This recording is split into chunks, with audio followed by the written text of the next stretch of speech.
Hi, I'm Rick Rheins, the Senior Rabbi at Temple Sinai in Denver, Colorado. This week begins the reading of the third book of the Torah, Vayikra, known as Leviticus.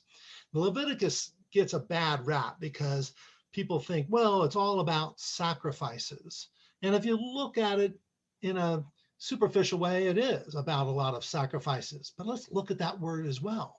In English, sacrifices comes from the Latin sacra, means to make something holy, make something sacred. But in Hebrew, the word that is used is korban, literally to bring something near. There's a big difference here because in sacrifice, we're giving up something. We are creating something that is holy. And in Judaism, the understanding is that we're not giving up anything because who owns anything other than God? All is of God. And so all I can do is to bring it near and to recognize the holiness, the importance, the significance of anything in my life. And ultimately, I must come near to God as well. In that second line of the book of Leviticus, the very second line, the word korban is used in various versions 4 times. It refers to an Adam ki yakriv mikem korban, a person who brings near a korban, twice using that root kuf, resh, and beit.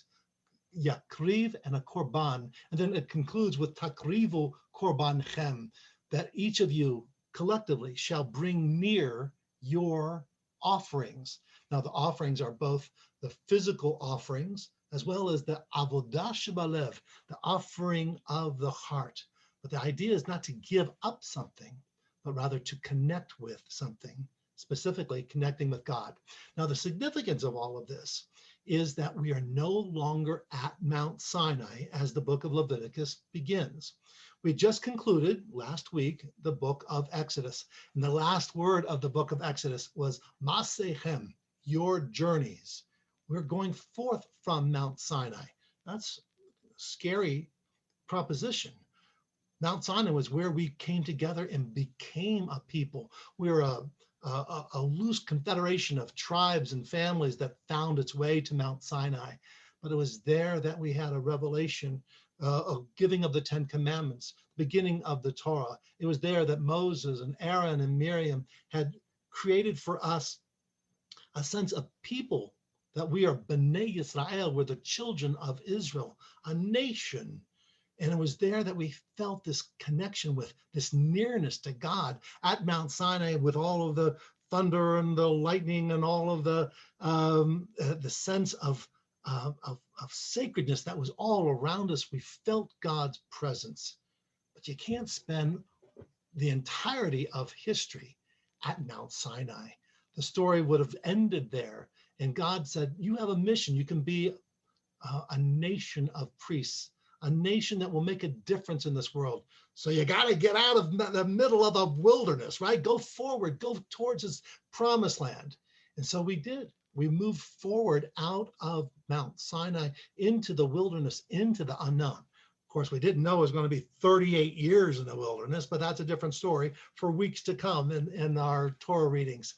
But we wanted to bring with us on our journeys a little bit of Mount Sinai. So the last thing that was happening as we concluded last week Exodus was the building and the completion of the tabernacle, the Ohel HaMoed, this tent of meeting that was portable, that could go with us wherever we were. So that wherever we were, there was a little bit of Sinai, a place where we could feel Torah, feel revelation, come near to God. Now, theologically, so well, God's everywhere. So what do I need a place for me to come close to God? That's true. God is everywhere. But we as human beings need to be able to come together and to renew that sense of family, of community, of being Bnei Yisrael, and collectively focusing our attention and our intention to coming near to God, to bringing near that which is in our hearts. This sense of our journey and needing to come near is played out also this week at Temple Sinai in Denver, because we'll, for the very first time, have a chance to come together in person into services. We're limiting at 50 people and they have to register, but both Friday night and Shabbat morning and Shabbat afternoon, we'll have gatherings of people and you have to register, and we'll take the temperatures and we'll still keep the distance from one another, but we'll be able to come near. We'll be able to come near with a sense of renewal of our faith, renewal of our community, a renewal of what our ancestors had experienced as well.